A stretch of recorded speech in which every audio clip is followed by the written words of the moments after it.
Welcome in. I'm your host, Danielle Alvari, and this is Bet the W, where we bet on the WNBA, bet on women, and just look for W's all around.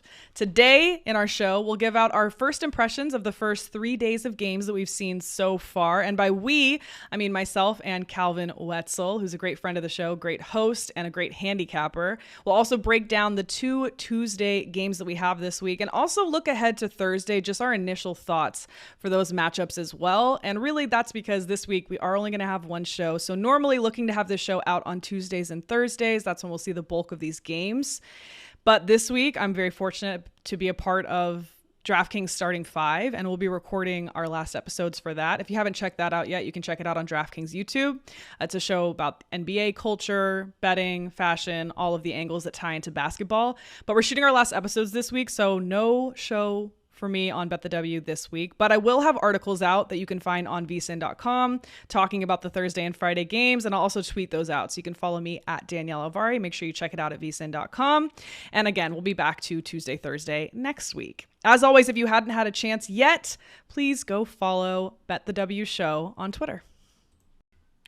Let's welcome back, Calvin Wetzel. He covers women's basketball for Sportsline and her hoop stats, and of course gives out his bets on Spread the Floor. You can follow all of those accounts, and you can follow him at cwetzel31. Calvin, I've never asked you, what's the 31? Is that your number in basketball? Yeah, it was growing up. It was the story is I loved the number 13 when I was a kid because everyone was superstitious and thought it was like unlucky. So I was like, oh, I'm gonna go against the grain, and that's gonna be my number. And then like the first year of school basketball, someone else took that number. And so I was like, oh, I got it. What number am I going to use? So I just flipped it and went with 31. And that's been my favorite number ever since. I'm realizing this is why we get along now, is we're both zaggers. When everyone zigs, we zag. And that is called fading the public in betting. So with that, let's get into what we've seen so far in the first 3 days of WNBA action. I have some initial thoughts. My first thought is the Mystics are as good as we thought. So I'm excited to see that. What are your first thoughts from what we've seen over the weekend and what you'll be trying to approach betting-wise? Yeah, well, I definitely got some thoughts on the Mystics too. And the Sun. We saw them play once. They play again tomorrow, or I don't know when this is going out. They play again Tuesday. And yes, Tuesday. I am honestly shocked at how, I don't know if you want to say poor the shooting has been or good the defense has been. Either way, both of these teams have been missing all sorts of shots, and their opponents have been missing all sorts of shots. It's only through 2 games, but both teams would be on pace right now to set the record for worst ever 3-point percentage and best ever 3-point defense, both on both sides, which when we get to Tuesday's slate, I know we're looking back right now, but I've already lost all 3 overs on the 3 games that these 2 teams have played combined because of that. They're playing at a fast pace. We talked about this in I think the last time that I was on here, how both of these teams have new coaches who want to play at a fast pace, and they are doing that. But you were on that Mystics under the first game. Fast. You hit it because you fast for the Mystics. Miss all these shots. Yeah, fast for the Mystics and fast for the Sun is not the same thing as fast for the Aces or fast. It's true. For even New York. But no, that first one I think was out of the gate was very tough. You're talking about the Friday game, the New York Liberty, and I was surprised to see how they played, but they certainly ran it back on Sunday. These 2 defenses, though, you're absolutely right. They both held each other to under 40% shooting, the Mystics and the Sun on Sunday, and we have another matchup on Tuesday of them. They're flipping the location. We'll talk about that game, but any other takeaways for you? The Liberty offense, by the way, going to be really hard to beat because Courtney Vandersloot has already made a huge impact distributing that ball for Stewie and Sabrina. I'm loving to see how smooth it already looks between Sabrina and Stewie, especially. Yeah, it's crazy. We all thought the Liberty might take some time to gel. And then after one game, we were all like, yeah, we're right. They lost by 15, 20 to the Mystics. 48 hours later, less than that, the art back at home gelled. And it was home against the Fever. So whatever, grain of salt. But even for playing the Fever at home, they looked incredible. And Stewie went off for 1,000 points. And I mean, the Liberty are here. They've arrived. My other takeaway is that the Sky might be proving me wrong this season. I was never very high on them. I'm on their under win total. I bet them to miss the playoffs. I might lose both of those because they have looked pretty good. They are one of 2 teams 2-0 right now so far through the first weekend.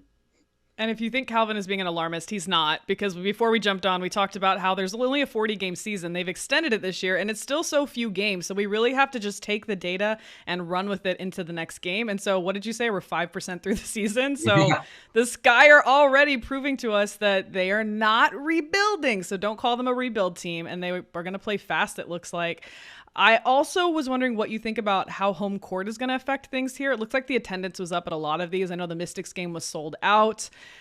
And the Liberty, like we said, didn't play well in the first game at the Mystics, did a great job at home. Mystics, similar situation in their first home game, and then went to play at the Sun. The Sun went at home. Do you think that that's going to become a bigger factor?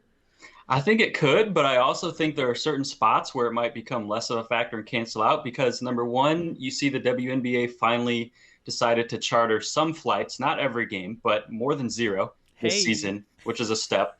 And so, honestly, any of those games, back-to-backs, I think, or whatever the cases are, where teams are getting charter flights, that's going to decrease the home court advantage a little bit because that road team isn't going to have those travel issues.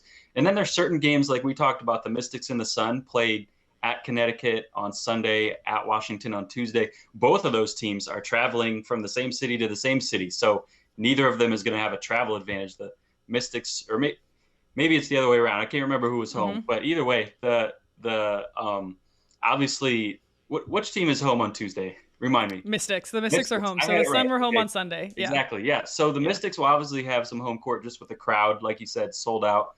But there won't be a travel advantage. It'll only be a crowd advantage. So the bigger crowds are going to obviously help home court, and then some of the travel stuff maybe will hurt home court a little bit. And I think we could see some of that cancel out. I think I'm trying to remember. I saw a tweet that listed all the attendance for the thing at the first opening games, and I think that the Mercury had the highest at 14,000 fans, and the Mystics one was listed as sellout. Again, this is from Todd Roman on Twitter, but the Mystics sellout is 4,200. Their sellout is 4,000. It's a small arena. Yeah, that's the interesting part of the WNBA too, is that you have it's the lowest attended one, but it was a sellout. Exactly, because like in the NBA, every arena holds at least 17, 18,000. In the WNBA, some of them play in NBA arenas, and you're talking pushing 20,000 in order to fill that building up. Some of them play in buildings like where the Mystics play that are far smaller, not even 10,000. So there's a really big gap in the WNBA from 1 to 12 in terms of arena size. Yeah. It'll be interesting as the season goes on to see if that home court factors in here. We've already started to tiptoe into it, so let's just get into the first game on Tuesday. The Connecticut Sun and the Washington Mystics, again, the number 2 and the number 3 in the championship odds, going head-to-head after just playing on Sunday. What did you think about the end of the Sunday game? Because Danielle and I were texting. We were a little bit upset that the refs were getting involved with us trying to win this Mystics money line. Yeah, well, they lost one ref, and so they were down to 2 refs for a good chunk of the game because they didn't have a backup ref, which, I don't think that would happen in NBA either. I think they need to have a backup ref for every game, but I won't get on my soapbox. The refs were a big story, though, throughout the whole game, I think. And you heard Elena Deladon after the game say that she was tired of being treated like a rookie with some of those calls. So there might be a little bit of, motivation bulletin board material coming in his next game on Tuesday. But let's just hope that the refs can kind of take a step back and not decide anything. Now, last I looked, and of course we're recording the night before, so these lines move, but the Mystics laying 4.5. I think this is an overcorrection. This is swung too far. I don't want to lay 4.5 here, even though I think the Mystics will win this game. Thoughts on the spread? I'm going against you. I took it at 3.5, but I would still take it at 4.5 because I do think that the Mystics are going to come out and make some adjustment. I think we see this a lot when teams play back-to-back against each other, which happens more, in the playoffs when you have a series and they play 3 or 5 games against each other, and the team that loses makes more adjustments and come back stronger the next game. So I think the Mystics are going to do that, and obviously home court flips. So I would probably take this personally up to 5.5. But last time that we disagreed on a Mystics game, you got me. So for our listeners, everyone knows how high I am on the Mystics. I mean, I took the money line on Sunday and it didn't work out for me. But you pointed out this is travel, right? They played at the Sun on Sunday. Now they're playing at the Mystics. Same time zone, travel nonetheless. 1 day rest. They've seen each other already. These are solid defenses that can make those adjustments you're talking about. So all of that to me leads to maybe another close game and also under. I'm seeing a total still at 160, but already down to 158.5 in some spots. I love a Mystics under. I think I'm going to do it again here. Do you think it would also be beneficial, or would it be smarter to take a first half under? Because I know that we saw a lot of those in the opening weekend as well. Yeah, so I'm stubborn. I'm really stubborn, but I'm sticking to my Mystics and Sun overs at least for one more game, even though I haven't won one yet, because I still think that at some point one of these teams is going to shoot better than 20% from three. It has to happen. Right, and there were lulls. There were weird lulls in that last game. There were. The Mystics were 3 for 21. And I took the over in that game at 156.5. It finished at 154, so I lost it. But the Mystics were 3 for 21. We 2.5 points short. If they go 4 for 21 from three, which is still bad, they cash that over. So I just think they can't continue to shoot this poorly. And if they do, I'll just keep losing these overs and you'll keep hitting your unders, but I'm at least giving it one more game. You're always on the cutting edge though, Calvin. You're on the cutting edge where you're trying to get it right as the game turns. I'm willing to lose a bet first and say, oh, now the tide has turned, but you're trying to be out in front of it. And I appreciate that about you. I also like that you want to lay it with the Mystics here. Here's what I'll say.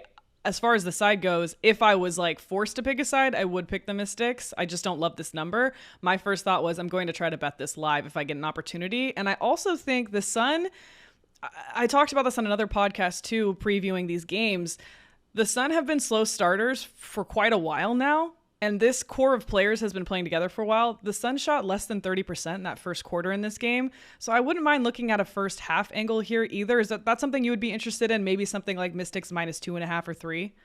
Yeah, actually, and that happened in the last game. You saw that. I don't think the Sun had their first lead until I want to say the third quarter. It was definitely in the second half, maybe even the fourth quarter. And then they went on a run, pulled away, and ended up winning the game. But the Mystics led wire to wire in the first half. So, and now they're coming back home. So I could definitely see that again. I would probably actually like that better than the full game. 4.5 is minus 2.5 in the first half. Yeah.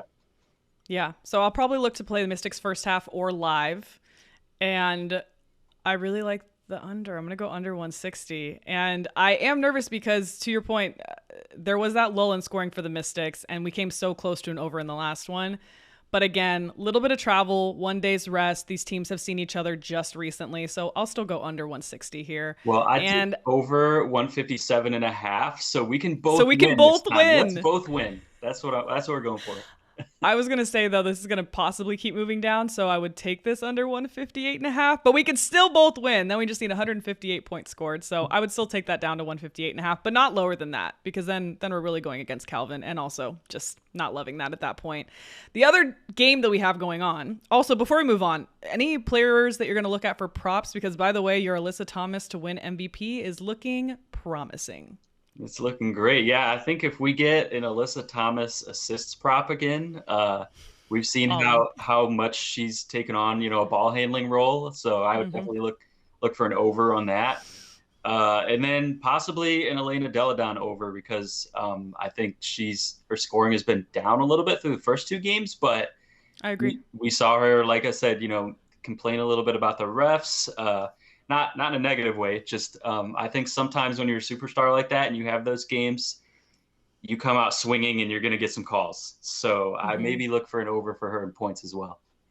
Yeah, I like that. And to your point, Alyssa Thomas, 6 assists in the game on Sunday. Can she do it again? I think so too. Let's move on to the other game, the Atlanta Dream at the Minnesota Lynx. The Lynx, I'm seeing a wide spread here. So minus 1.5, minus 2.5. I heard this opened at 6.5. Which, if you can give me 6.5 points of the Dream here, I would absolutely like that. My initial thoughts are lean towards the Dream here. If I'm only getting 2.5 points, so be it. I don't love the spread, but I do like the under again. That could come back to bite me, but keep in mind Atlanta's Danielle Robinson, she left the game at Dallas with a minute remaining in the second quarter, left knee injury, didn't return, and per the injury report will remain out with a left knee injury for this Lynx game. And in case you missed the Lynx first game against the Sky, almost made a record, I think, for the second quarter. Least amount of points scored. I think 3 points scored for the Lynx in that second quarter. So Cheryl Reeve has her work cut out for her with this team. Yeah, I think the Lynx almost broke their own record because I believe, Yes. I might be Oh, wrong, no. the lowest scoring quarter ever is 2, also by the Lynx. Yes. Um, Just missed it. yeah, barely. So, I'm going with you on the under on this one. Okay. I think when you look at, obviously, preseason grain of salt, but when you look at all of the preseason and regular season games between these two teams, none of them have surpassed 164. So they've all been either 150s or lower 160s. The Dream are definitely more of a defensive focused team than an offensive team. And the Lynx still kind of trying to find their footing on the offensive end. Like you said, that Sky game we saw was played in the 150s. So I believe I took this at 164 earlier. What's it at now? 162 and a half? I see 162.5. Yeah. Yeah, I would definitely take that under there. I would probably take this if it stays in the 160s. If you can get it I still in the agree. 160s, I would take it. I was going to say 160 would be about my cutoff, but 162.5 available across the board right now. And I think I like that the best, obviously. Always get the most points you can get. What are your thoughts on this Dream Team? Do you think they look different enough from last year's Dream Team? Because for me, it's the turnovers. And I cannot bet on teams that turn the ball over and give away all of these opportunities. The only thing I will say is their defense is so solid that they also create turnovers and they score off of those points. I think they had 23 points scored off of turnovers. But you have 19, 20 turnovers a game. I have issue with that. Yeah, the turnover fest is another reason to take the under, by the way. But in terms of the spread, yeah, this did open at 6.5 on all the books, and it moved really, really quick because that was a bad line. People said bet, literally. I would probably still take it at 2.5. I'm with you. More of a lean than a full play. Right. I do think that all things equal, if you're on a neutral court, the Dream are probably a little bit of a better team right now. But obviously, there's a travel home court advantage for the Lynx. The Dream early on in that Wings game a couple days ago didn't look very good, but they stayed in the game. They fought back. They ended up making it, somewhat competitive towards the end. And I think that's the Dream team that we see tomorrow on Tuesday is the team that we saw towards the end of that game. So I would probably lean Dream here. If you can get the money line at like plus 120 or better, that might be worth a little bit as well. Because I think this will be a really close game down to the wire. And who knows what happens in the last minute if it's close. So might as well take a shot on the underdog. If this swings back in the direction of that 6.5 at all, which I don't think it will, but is there a number this could get back up to that would make you more interested in this Dream bet than the 2.5? Because for me, 3.5, we start getting into territory where I definitely like that spot. I agree. I personally, in any game, not just this game, I love 3.5s because then you get the one possession game. If it's down to the wire and there's like a last second shot, you're good either way on a plus 3.5. So I love those. That's probably like my favorite spread to hit in any basketball game. If I think it's going to be close, take the plus 3.5, and you can't lose on a buzzer beater. Yeah. And another reason, by the way, that I also love this under, the Minnesota Lynx, I'm sorry to just beat the drum again. We have only a 40-game season, so we have to look at what we've seen so far. And in that game versus Chicago, they struggled with that pace that Chicago decided to push, which Chicago also did versus the Mercury. They said, we're going to tire you out, and it worked effectively. I think the Atlanta Dream also love to play fast, so they're going to run into that issue again. And I think the Atlanta Dream have a better defense than the Sky. No shade to the Sky, but the Dream have a solid defense, as we talked about, and they create turnovers. So I think that the Lynx, combined with the Lynx' good defense, let's give the Lynx a positive as well, this is going to lead to an under. Yeah, I'm definitely with you on that. That's probably, in terms of the lines that are still there after movement, out of all four of those bets, probably my favorite is the under on that one. Anything first half or even second half that you'd be looking at here? I wouldn't mind a first half under as well, as long as you're sticking with the under. I think both of these teams could really come out even slower, and maybe they find their footing at some point. But with the travel, Atlanta Dream obviously went on the road to Dallas. Now they're going to Minnesota, and I know they had travel issues on their way to Dallas. So I'm sure they're not going to be, fresh in the first half. Bright-eyed and bushy-tailed. Yeah, if it's in the 80s, I would probably take the under on the first half. I wanted to see how the Dream did on the road last year because I feel like I remember them being pretty good road dogs last year. But You made me think Definitely of irritates us. Dallas. Road Dog Dallas was That's true. That was phenomenal definitely a this game. thing. Yes. I don't And have they came out of numbers the for gate them. hot too. Dallas came out and said, "Hey, we're here. Yeah. Don't put us so low in your rankings, Danielle." Yeah, I err on the side of Atlanta here. I don't love this 2.5. I also think you could possibly get a better opportunity live here where the Atlanta can go down and then they'll surge back. So live opportunity on Atlanta, perhaps. If I had to, lean 2.5, and my favorite bet probably under 162.5. Yeah, the live opportunity is another good look because that's another one where that would have worked out great if we did it in Atlanta's first game. They got down big, clawed back. Yep. So we could see something like that again. These bottom teams, or at least bottom teams from last year, the Dream and the Fever, they claw back. They fight back. So, and they actually have more firepower to do it this year. I just want to quickly look ahead because, again, these lines come out and then they move so quickly. But just initial thoughts on the Thursday games. Of course, I would love to have a pod that day, but I am going to be gone. So we only have one pod this week, but then moving forward, we'll be back on track. So no additional shows this week. And so I want people to look ahead to this Thursday game. Lynx at Mercury and Aces at Sparks. Any initial thoughts on Lynx at Mercury? Yeah, I think the Mercury, It'll depend on how this game goes. right. Lynx, Obviously, we'll learn a lot more about the Lynx on Tuesday because they've played one game. So half of our information from their season will come after. Oh, by the way, we didn't talk about who's the point guard? Who's the point guard on the Lynx? Yeah, they don't really have one. Lindsay Allen, maybe, but she's probable. She's listed as probable. She should play, but she's for not Tuesday. Guaranteed to even play in this game. It's really just a full host of wings on this team is what they have. They don't really have a true center either. So, which works towards the under. Quite a few wings. They got more wings than the Dallas Wings, honestly. Depending on how that game goes, though, the Lynx game on Tuesday, I think the Mercury are a pretty hard fade right now, based on what we've seen. Unfortunately, a great storyline with Brittany Griner coming back. Hasn't worked out as well in terms of actual basketball results. I see on my Twitter so many positive things about Brittany Griner, and I'm literally had to take a pause and go, did they win that game? I was like, no, the Sky won that game, but all I've seen is positive Mercury Brittany Griner stuff online, which I'm happy to see, but it almost made me think, wait, who won the game? Yeah, exactly. And to be fair to them, I mean, there's so much emotion. The first game was her first game back, period. The second game was her first game back at home.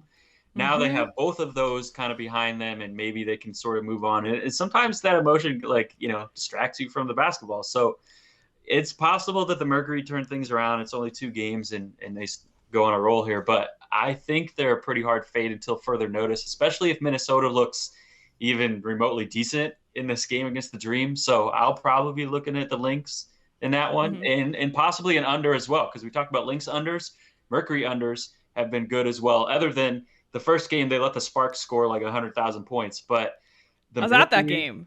Didn't really look great on offense. You were at that game, right? I was at that game, and it was so cool. So many people were there. I mean, the vice president was there. Kathy Engelbert was there. Billie Jean King was there. Sydney Leroux. There were so many incredible people at that game, so that was really fun for me. But what I wanted to say were my biggest takeaways were BG, this is my first time seeing her in person, taller than I even thought, taller than I could have possibly imagined. So much bigger than the other players on the court. It's unbelievable. And then Kurt Miller, so much shorter than I thought. I knew, but wow. So shout out to both of them. That was enlightening. That's like when I went to see the Aces play for the first time and I thought, oh my God, Kelsey Plum is basically my height. Like I could have done it. I could have done it if I had any skill. Yeah, any skill at all. So those are my biggest takeaways from that game. Also, it was very boring at the end because the Sparks just went on this run where the Mercury could not score. So maybe Lynx at Mercury is another opportunity for an under. Yeah. And then Aces at Sparks sounds very ovary to me, actually. I said to beware of the Aces overs at the start because they could be really inflated, but the Sparks have been playing a little fast as well. Yeah, I definitely am going to look at it over in that one as well. The Aces hit the over in their first game, even against the Storm team, who isn't very good. But it hit by 1. It did hit by 1. They did have to kind of backdoor it. It was on pace for the under for quite a while. They went on a run at the end, some of the garbage time scoring. So borderline. But I think that was an impressive feat to get there when the Storm have Jewel Lloyd and like nobody in terms of scoring. Jewel Lloyd, and that's it. And the Aces carried the game to an over. the Sparks are going to be better than the Storm in terms of scoring. I don't think they're going to be as good as what we saw in the first game. I don't think they're going to hang 90 every game, but they should definitely be an improvement from the Storm. So depending on what this number is, I'm leaning over with you as well. Yeah, our early predictions. And before we wrap things up, Calvin, my favorite thing to do, end on a positive note, your win of the week. Your win of the week. I'm going to say mine was going to that opener for the Sparks. That was a who's who of everybody I've ever wanted to meet, it felt like. So that was fun for me. And also, my other win is that weeks leading up to the season, I said, be careful with these New York Liberty overs because, again, we're going to see if they want to gel and we ended up going under. So I hate to rub salt in the wound because I know that was an over you were on. But I'm going to chalk that up to a really big win of the week for me because I did warn people weeks ahead. So for me, that was like a 3-point shot. Like that was far ahead. The distance was there. Yeah, I love it. I think my win of the week was just the entire slate on Sunday was so good. Betting wise and betting aside, just on the court. Obviously, the Mystics Sun was a great back and forth game the whole time. Then you look at the Liberty game, which was a blowout, but Breanna Stewart put on an absolute show and scored 45. Liberty just setting franchise record in her first home game with the Liberty, and she got there in 3 quarters. And then you have the return of BG, a solid game, but also just the emotions and feeling that was so cool to see the crowd light up in the intro that they did for her was incredibly well done. And then she hit that 3 when they were sort of making their comeback. I think it was towards the end of the third quarter. Like I got goosebumps all over when that happened. So I think we got 3 really fun games on Sunday, just back to back to back. And I was playing it in front of my TV the whole time. So that was a big win. That's how you know Calvin's a pure fan. His win of the week was getting to watch the W. We're going to keep doing that. I am going to still write articles about the games this week, but this will be the last show for the week. We'll be back at it next week. And as always, thank you to Calvin Wetzel. You can follow him on Twitter at CWetzel31. Please, if you haven't had a chance yet, follow Bet the W Show on Twitter as well. And we'll see you next time. Thanks, everybody.